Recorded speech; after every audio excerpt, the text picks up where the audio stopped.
Número 4. La ley de la navegación. Cualquiera puede gobernar un barco, pero se necesita que un líder planee la ruta. En 1911, dos grupos de exploradores emprendieron una misión increíble. Aunque usaron estrategias y rutas diferentes, los líderes de los equipos tenían la misma meta: ser los primeros en la historia en llegar al Polo Sur.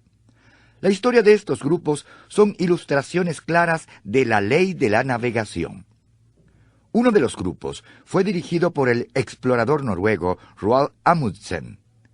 Antes de la salida de su equipo, Amundsen había planeado su viaje con mucho esmero. Estudió los métodos de los esquimales y de otros experimentados viajeros del Ártico, determinando que su mejor plan sería transportar todo su equipo y todas sus provisiones en trineos tirados por perros. Al reunir su equipo, escogió expertos esquiadores y entrenadores de perros. Su estrategia era sencilla. Los perros harían la mayor parte del trabajo, mientras el grupo avanzaba de 15 a 20 millas en un período de 6 horas cada día. Esto daría suficiente tiempo tanto a los perros como a los hombres para descansar cada día después de una jornada. La previsión y la atención que Amundsen dio a los detalles fueron increíbles. Ubicó y surtió depósitos de provisiones a lo largo de toda la ruta. De esa manera, su grupo no tendría que llevar cada parte de la provisión durante todo el viaje. También equipó a su grupo con la mejor ropa posible. Amundsen había considerado detenidamente todo aspecto posible del viaje.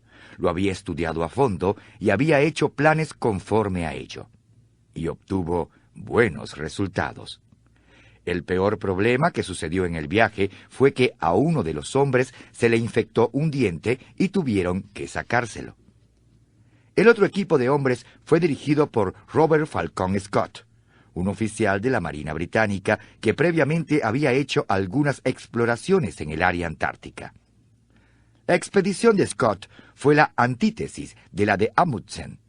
En vez de usar trineos tirados por perros, Scott decidió usar trineos motorizados y caballos. Sus problemas comenzaron cuando los motores de los trineos dejaron de funcionar solo a 5 días de haber comenzado el viaje. Los caballos tampoco viajaron bien en esas temperaturas glaciales. Cuando llegaron al pie de las montañas antárticas, fue necesario sacrificar a todos esos pobres animales. Como resultado, los miembros del equipo quedaron arrastrando aquellos trineos de 200 libras. Fue un trabajo arduo. Scott tampoco había puesto suficiente atención en el resto del equipo del grupo. La ropa estaba tan mal diseñada que todos los hombres sufrieron de congelación. Uno de los miembros del grupo necesitaba 1 hora todas las mañanas para ponerse las botas en sus pies hinchados y gangrenosos. Todos fueron cegados por el reflejo de la nieve debido a las gafas inadecuadas que Scott había proporcionado. Lo peor de todo era que el grupo siempre estuvo escaso de comida y agua. Esto también fue consecuencia del mal planeamiento de Scott. Los depósitos de provisiones que Scott estableció no fueron abastecidos adecuadamente, estaban demasiado lejos uno del otro y muy mal señalados, por lo cual era difícil encontrarlos. Como tenían poco combustible para derretir la nieve, todos se deshidrataron. Las cosas empeoraron aún más porque Scott tomó la decisión de último minuto de llevar consigo a un 5.º hombre, aunque solo tenía provisiones suficientes para 4. Después de abarcar 800 penosas millas en 10 semanas, el exhausto grupo de Scott finalmente llegó al Polo Sur el 17 de enero de 1912. Allí encontraron la bandera noruega que ondeaba al viento y una carta de Amundsen. El otro equipo, bien dirigido, había llegado primero a la meta, con más de 1 mes de antelación. El viaje de este grupo al polo fue muy malo, pero esa no era la peor parte de la historia. El largo viaje de regreso fue terrible. Scott y sus hombres se estaban muriendo de hambre y tenían la enfermedad del escorbuto.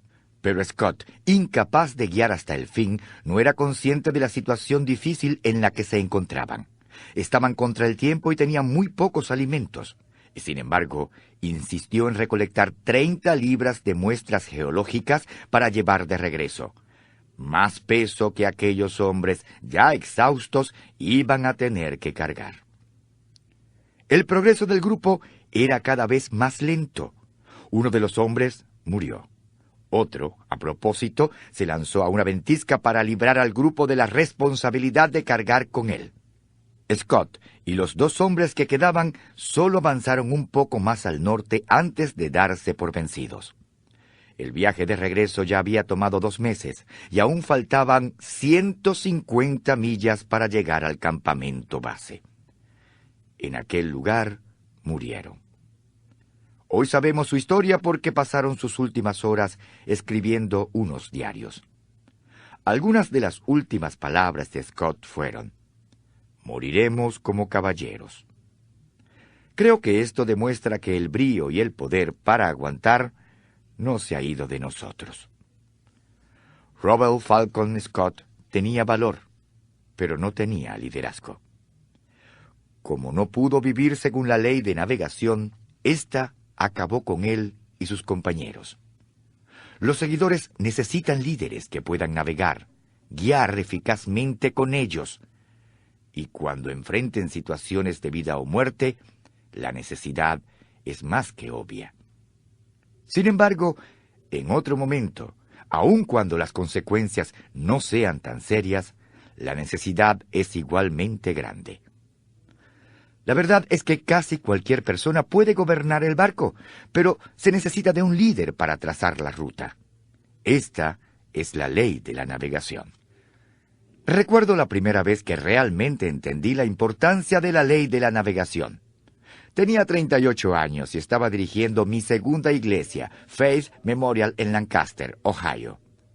Antes de mi llegada allí, en 1972, el crecimiento de la congregación se había estancado por aproximadamente una década. Pero en 1975, nuestra asistencia había aumentado de 400 a más de 1,000. Yo sabía que podíamos seguir creciendo y alcanzar a más personas si tan solo construíamos un nuevo auditorio. Aunque eso lo hizo un desafío, ese no era el mayor obstáculo. Poco antes de que yo entrara a Faith Memorial, había tenido una gran confrontación con respecto a otra propuesta de construcción, y el debate había sido fuerte, divisivo y encarnizado. Por eso yo sabía que, mientras más lideraba ese proyecto por primera vez, estaba experimentando una gran oposición a mi liderazgo. Me esperaba una situación difícil, y si yo, como líder, no navegaba bien, podía hundir la nave. En ese momento desarrollé una estrategia que desde entonces he usado varias veces en mi liderazgo. Escribí los pasos de la misma para recordarla siempre. Predetermine un programa de acción. Trace sus metas. Ajuste sus prioridades. Notifique al personal clave. Dé cierto tiempo a la aceptación. Comience a actuar. Espere problemas. Señale los buenos éxitos siempre. Revise su plan diariamente. Esto se convirtió en mi plan para navegar con mi gente. Yo sabía exactamente cuál debía ser nuestro plan de acción. Yo había considerado todas las alternativas posibles y sabía que esa era la única solución viable. Mi meta era diseñar y construir la instalación, pagarla en 10 años y unificar a toda la gente en el proceso. Comencé a prepararme para la reunión de la congregación cuando obtendría la aprobación del proyecto. Lo primero que hice fue encargar a los miembros de la junta directiva y a un grupo de líderes financieros claves para que efectuaran un análisis de nuestros patrones financieros y de crecimiento en 20 años.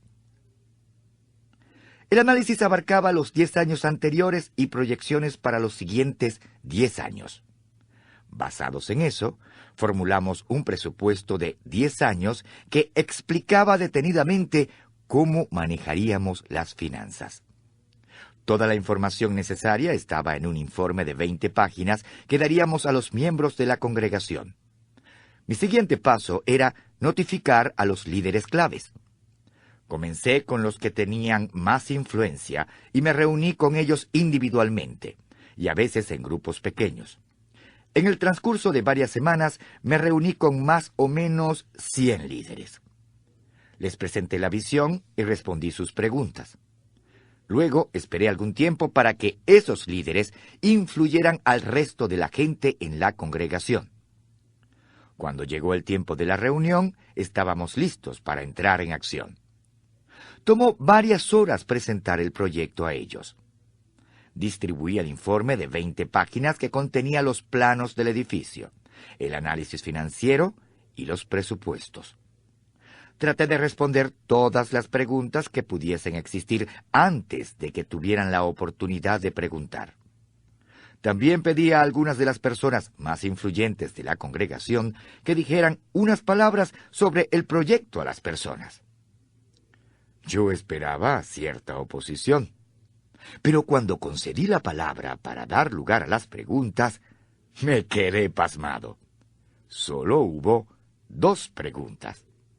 Una persona quería saber cuál sería la ubicación de las fuentes de agua en el edificio, y la otra preguntó el número de lavabos. En ese momento supe que había navegado con éxito en las aguas turbulentas. Cuando se hizo el cómputo final, 98% de la gente había votado a favor. Esta fue una maravillosa experiencia de aprendizaje para mí. Sobre todo descubrí que el secreto de la ley de navegación es la preparación. Cuando usted se prepara bien, infunde confianza y esperanza en su gente. La falta de preparación produce el efecto opuesto. No es el tamaño del proyecto lo que determina su aceptación, apoyo y éxito, sino el tamaño del líder. Es por eso que digo que cualquiera puede navegar un barco, pero se necesita que un líder planee la ruta. Y si usted es un buen navegante, puede llevar a su gente a cualquier parte.